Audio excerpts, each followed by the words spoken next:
I didn't even ask her where she was going. This is a mistake. Always ask where they're going. Um, and the toll highway in Japan, it's like once you're going in a direction, it's hard to turn around. You don't really turn around. You have to exit and then find another entrance. It's complicated. Once you're on the highway network, the toll highway network in Japan, if you want to get somewhere efficiently, don't leave that toll highway network. Do not leave it, because once you leave it, it's hard to get back on sometimes. This is an older Japan trip. Yeah, this is 2015. This is years before I started streaming. Uh, this is this is me telling a story about a trip that no one has ever seen. Uh, and these pictures I've probably showed to like some of them I've probably showed to a couple family members and stuff like that, maybe a couple friends, but uh, for the most part, it's just stuff that I've seen and experienced and not really shared. Then same with these stories too. Like I've told some of the stories to you guys and stuff like that. Like I've told the doctor's story in Russia and like his battery getting stolen, and like before that the guys the car breaking down. I've told stories, but like not. I haven't kind of talked through an entire trip like this. But yeah, so I got dropped off one of these. Ooh, probably this one. That looks like a cluster. It was a toll. Oh yeah, it's gotta be this. Let me see. Yeah, I'm quite confident it was this. So here's what happens. So we get to this toll exchange, and she's going like splitting like this way or this way, and I'm trying to go this way. And I'm stubborn. I don't want to backtrack, so I'm like, well, you're not going the right way, so just let me out right here. Right here ended up being right here on this gridded don't stop zone, but she stopped in this gridded don't stop zone and just let me out there because I asked her to. I told her to. It was just like, yeah, just let me out here. I'll be fine. So she does. She doesn't seem very like sure about it, but she does. And then I get out there and I'm like, oh crap. I don't have any card. Well, I did have cardboard, but I don't know how to write anything in Japanese. And I'm at a toll exchange before the toll exchange where people can be going several different directions. And then up here, traffic splits as well in different directions again. There's so many different ways that people can be going. It's a horrible spot to be for hitchhiking without something describing where you want to go. Oops. So I'm standing there. I'm like, well, I'm kind of stuck here. Like you're on the toll highway. It's hard to get off the toll highway once you're on it, unless you start hopping fences and bushwhacking. So yeah, I just stuck my thumb out, and in about 10 minutes, some angry guy had apparently walked underneath here and then along here and came out waving like a fluorescent like uh, batani thing, just yelling and waving it. He was not very happy. And he walked up to me and he's anyway, I don't know what he's saying and he doesn't know what I'm saying. But he just like escorts me back here and we walk underneath the highway tolls here, which is actually really cool. I hadn't walked under the highway like toll system like that, so that was actually really cool. To this like office here. So it's like it says toll booth, but I think it's also like I don't know, like the highway patrols there as well. Like the police are there. Um, so no, yeah, you know what? It probably is just a toll office. Like, there's no police cars here and stuff like that because there were no police there. That was just like an employee looking guy. He looked like security-ish, I guess. But he asked me to sit in a room, and I wasn't allowed to leave. Like, just sit here. I'm like, all right. And then, uh, how was the progression? So I think two police officers showed up, and of course, language barrier. They can't understand what I'm saying. I can't understand what they're saying. But I show them my passport. I'm legally in Japan. Everything's fine. They're just kind of just like you can't do that. And I'm like, yeah, I know, I understand. It's just miscommunication, whatever. Um, and what they're looking at right there is there's a highway map on that wall, and they're trying to decide where to take me. They're like, okay, you're here, and I'm like, yeah, I'm trying to go here. Could you take me just like a little bit further on this road to the next service station, please? And they're like, no, we cannot. We will not. Uh, no. So they sat there for a while deciding what to do, but it was two initially. Then two more came, and they were all like pretty young guys, and then it was either one more group of two and then one final guy. No, I think it was one more group of two, but one of those next two was a very much a more senior looking guy. And he kind of came there, and they were all just kind of staring at the map, and I'm like pointing at where I want to go, and they're like, no. And then they're like, I think that they're pointing at where they want to take me, which is Kobe, the city. Well, the most southern part of this, like the so I think they want to take me like to the last kind of train stop of the city, and then I can go from wherever there, uh, like just down the road there. And I'm trying to be like, no, north, no, highway, and they're like, no. And then the more senior guy comes in, and he's just like, you're going here, and I'm like, all right, you're going here. Fair enough.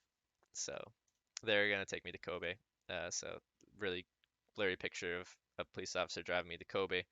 Um, and I think at this point, at this picture, we're already in Tokyo. But all I did was I got dropped off somewhere in Kobe. I took the train to another part of Kobe, and I just hitchhiked back onto the toll highway, continuing north. And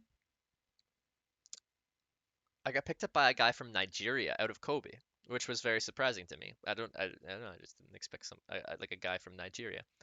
Um, him and his son was in the back seat of the car. Just hopped into my mind. Because yeah, that was. I think I actually hitchhiked at the exact same spot at a Kobe on stream. Uh, with you guys watching.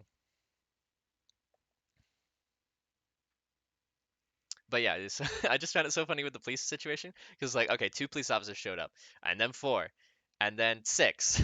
It's like, how many police officers do we need for some dude standing on the highway?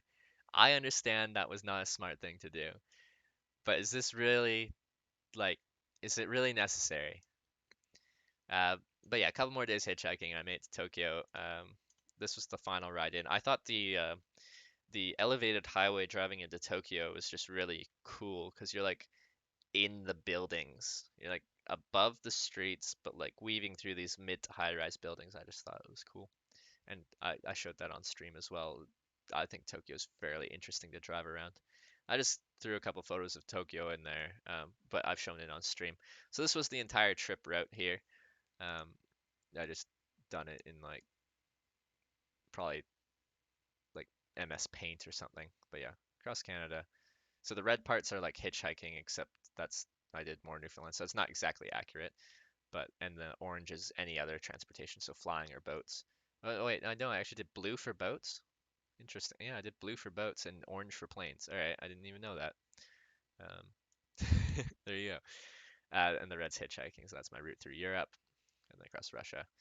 Again, not accurate. Apparently, I dipped into Kazakhstan and a bit of China. I did not dip into Kazakhstan or China. Um,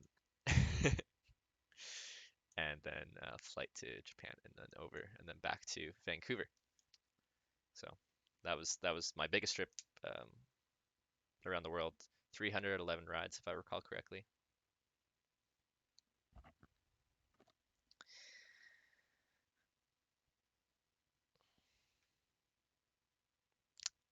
You must understand there's probably nothing for the cuffs team in Japan, so you're really excited when anything happens. That's how I felt about when I stayed in that homeless shelter in New Glasgow, Nova Scotia, and I was the only one staying in the homeless shelter. And when I filled out my forms, and then they had to call the police and like let the police know that they have someone staying in the homeless shelter and their information.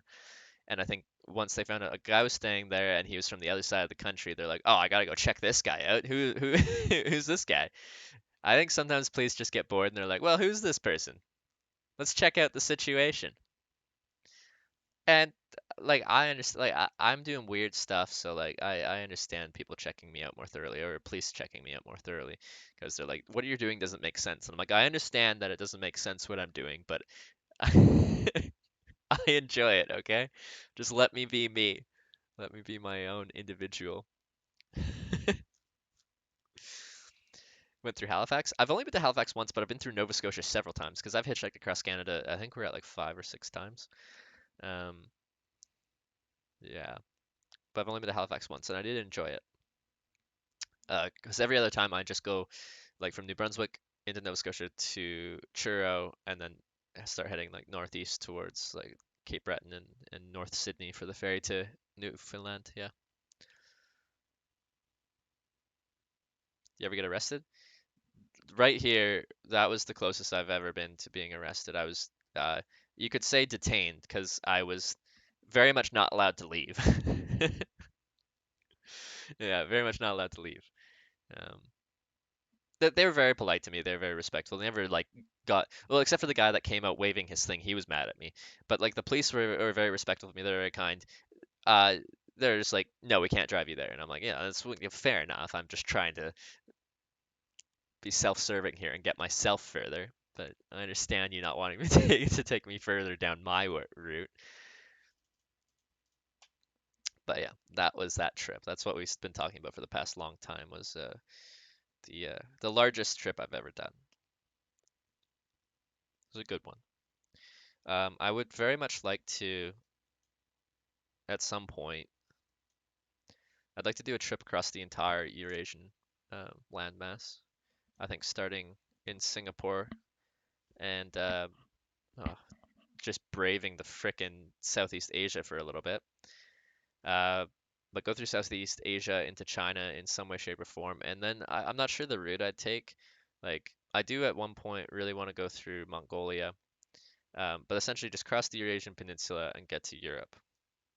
Or Eurasian Peninsula, the Eurasian like landmass, just from Singapore, which is about as far away from Europe as you can be while still being connected by land, and get to probably the most western, furthest away point in Europe, maybe, or probably furthest away point would be like, was it Nordkapp or something in Norway? What is it? Or what's the place called? Yeah, Nordkapp. Also, I really want to go to Svalbard. I think that'd be interesting. Do you do the major tourist attractions? Usually not. I'll do it on occasion, but I'm usually not in it to see museums and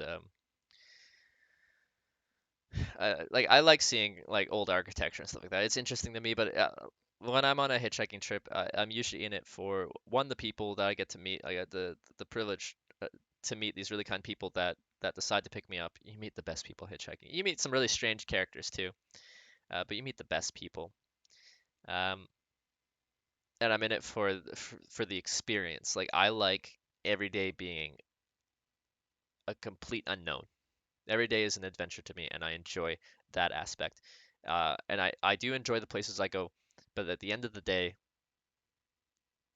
out of like the people, the overall experience, and the places are the lowest tier on this kind of ranking thing. I care about the other parts a lot more.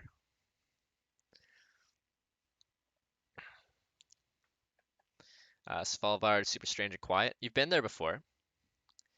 I don't know why. I just want to go there. Also, I can get there with like Aeroplan miles. Their partner, it's a Star Alliance kind of thing. SAS flies up there, and it'd be the same price as flying anywhere to Europe in points. So I can do like a round trip flight from like Canada to Svalbard, have that as my destination, do a stopover. You can do two stopovers plus a destination, so three stops where you can stop as long as you want. I think, unless they've changed it. But as of like a year ago, you could do this. So I could do a trip where I'm like flying from Vancouver to Europe. We'll do a stopover in. Oh, I'd have to get back there. Hmm. Because an open jaw would count as a.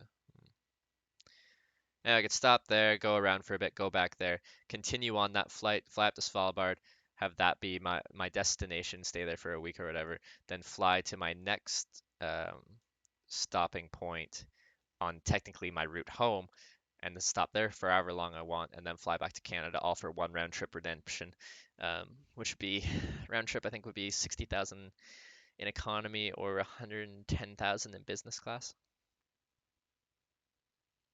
And a little bit in taxes and fees. But I use a lot of miles for my flights. That's how that the first time I did that was on this trip that we just talked about. The flight home was using My first Amex sign up bonus was a Amex Gold card, and I got 25,000 sign up points and first year free on the card. So